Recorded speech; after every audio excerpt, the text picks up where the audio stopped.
반갑습니다. 기쁨의 50일 마지막 날입니다. 5월 27일 토요일 새벽 하나님께 올려드립니다. 함께 찬송가 357장 부르십니다.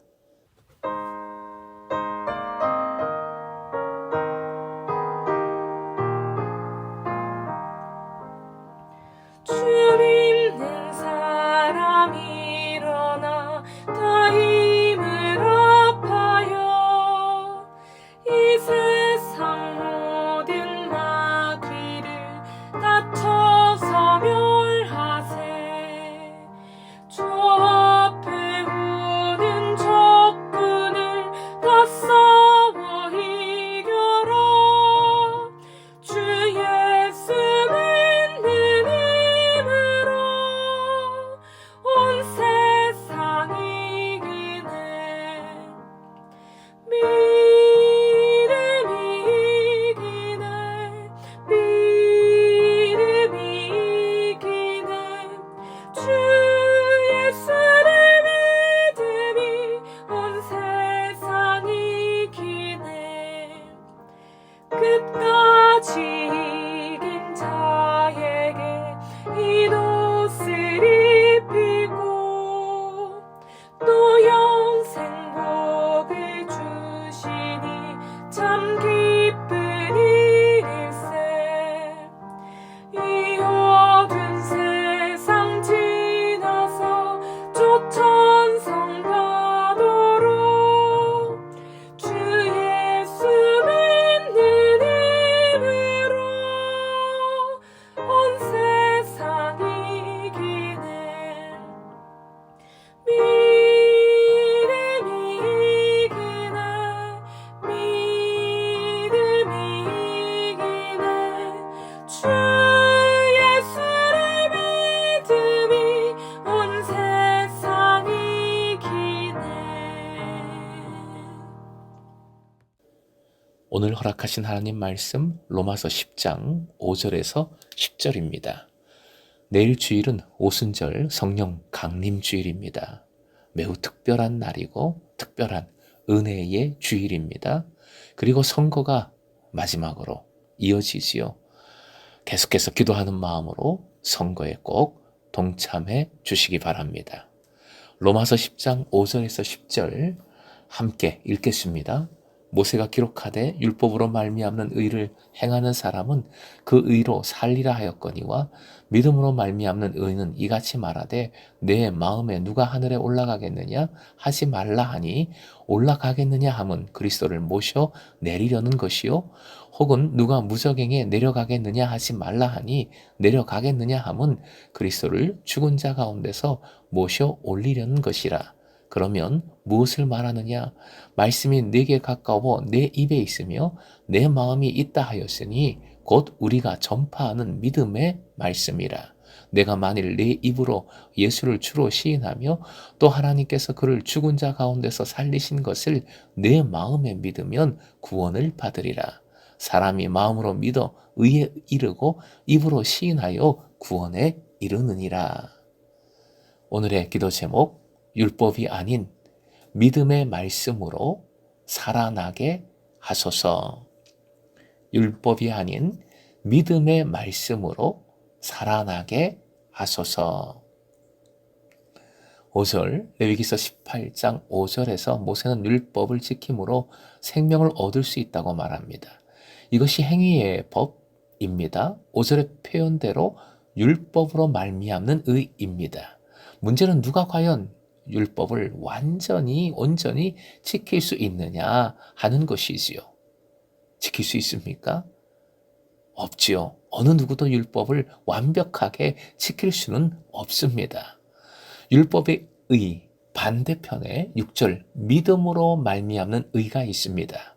옛 시대와 옛 사람이 이미 그리스도 예수 안에서 심판을 받았고 생명에 이르게 하는 새 창조가 주님 안에서 성취되어 그리스도를 믿는 모든 자를 의롭게 했습니다. 그것이 믿음으로 말미암는 의입니다. 6절은 의가 사람처럼 말을 하는 형식으로 표현이 됩니다. 이런 수사법은 의인법은 바울 당시 철학적 연설을 할 때 자주 쓰였습니다.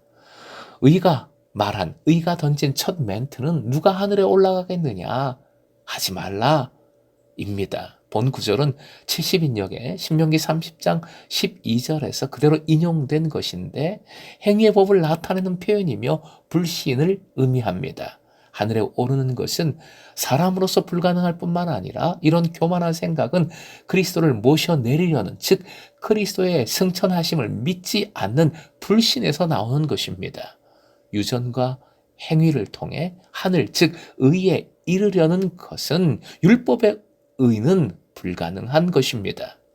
의의 두 번째 멘트는 7절, 누가 무저갱에 내려가겠느냐 하지 말라입니다. 무저갱의 의미는 죽은 자들이 있는 곳인 땅이 깊은 곳, 즉 구약에서 스올로 표현된 그런 곳입니다. 무저갱에 내려가는 것은 인간으로서 불가능한 일이며 그리스도를 죽은 자 가운데서 모셔 올리려는, 즉 죄인들을 살리시기 위해 당하신 죽음을 믿지 않는 것입니다. 세 번째 의의 말은 8절인데요. 이것은 의인화된 의의 가르침인데 결국 바울 사도의 결론이겠습니다. 8절 화면 보시고 함께 이 부분을 읽어보겠습니다. 시작. 말씀이 내게 가까워 내 입에 있으며 내 마음에 있다 하였으니 곧 우리가 전파하는 믿음의 말씀이라. 이는 신명기 30장 14절의 인용입니다. 말씀이 가깝다라는 것은 그리스도를 믿는 이들 마음의 선물로서 그리스도의 영이 와 계신다는 의미입니다. 성령이 오셨네. 우리가 오순절 성령 강림주일을 바로 앞두고 있는데 바로 그 의미입니다. 성령의 내주, 말씀이 가까이, 그것도 입과 마음에 있습니다. 그리스도 안에서 믿음으로 우리는 의롭다 여김을 받으며 그리스도와 함께 동행하며 사귐을 가집니다. 그것이 성령 충만한 삶의 모습 아니겠습니까? 하늘에 올라가거나 소울에 내려가는 것은 불가능하지만 이제 구원받는 것이 예수 그리스도 안에서 이 은혜로 말미암아 얼마나 쉬운 일이 되었는가를 바울 사도는 강조하고 있는 것입니다. 그 믿음으로 말미암는 의를 바울 사도는 다시 9절 이하에서 자세히 설명합니다. 믿음으로 말미암는 의는 무엇인가? 9절, 첫째, 예수를 주로 시인하는 것입니다. 주, 퀴리오스는 초대교회에서 하나님께 대한 절대적 의미의 칭호였고 예수가 주라는 것은 교회 최초의 신앙 고백입니다. 둘째, 하나님께서 예수를 죽은 자 가운데서 살리신 것을 마음에 믿는 것이죠. 이는 예수께서 죽은 자 가운데서 부활하여 잠자는 자들의 첫 열매가 되셨다는 뜻입니다. 10절, 그래서 입으로 시인하는 것과 마음에 믿는 것은 불가분의 관계입니다. 입으로 시인하는 것은 마음에 믿는 만큼 되기 때문입니다. 물론 이것은 참된 신앙 고백을 전제로 한 것이지요. 외식적이지 않은 것을 말합니다. 10절의 동사들은 모두 수동태입니다. 즉 믿는 것과 고백하는 것이 자신의 힘으로 되는 것이 아니라 성령께서 역사하심임을 잘 보여줍니다. 특히 시인하는 것은 당시에, 이 말씀 당시에 정말 어려운 일이었습니다. 당신은 그리스도를 부인하도록 강요당하고 핍박받을 때였죠. 목숨까지 걸어야 할 때였습니다. 그러기에 입으로 시인하는 것은 참된 믿음을 뜻하고, 그리고 더 중요한 것은 입으로의 시인이 생활의 차원에서의 믿음의 삶, 믿음을 삶으로 살아가는 진정한 믿음의 삶의 모습까지도 포함하고 있다는 사실입니다. 또한 이 시인은 개인적인 차원에서 끝나는 것이 아니라 신앙 공동체, 교회의 사명이기도 합니다. 사랑하는 금성의 제자 여러분, 9절 우리가 전파하는 믿음의 말씀이라는 표현이 있습니다. 믿음의 말씀이라고 하는 것은 사도들의 설교와 가르침을 의미하고 복음을 뜻합니다. 근원적으로는 말씀이 육신이 되어 이 땅에 오신 예수님이십니다. 율법의 의가 아니라 이제는 믿음의 말씀으로 살아야 합니다. 은혜로 살아야 합니다. 은혜, 참된 믿음의 삶을 살아야 함을 보여주는 표현입니다. 아직도 내 행위의 열심이나 잘잘못으로 믿음 생활을 하려고 한다면 그것은 그리스도를 자신이 끌어올리거나 끌어내리는 것과 같습니다. 자신이 하나님이 돼버리는 무서운 교만이고 은혜를 모르는 지독한 어리석음입니다.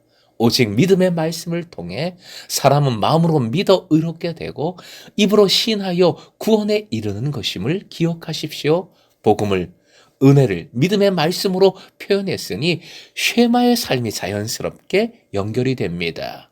믿음의 말씀을 더욱 쉐마하는 삶을 살아가십시다. 쉐마 아시지요? 말씀을 듣고 알고 순종하는 쉐마의 삶은 율법의 의, 내 행위로 의를 이루고자 하는 것이 아니라 오직 예수 그리스도, 오직 은혜를 붙들고 은혜로 살고자 하는 것입니다. 그러기에 말씀을 쉐마할수록 우리는 나의 행위를 내려놓고 은혜를 붙들게 됩니다.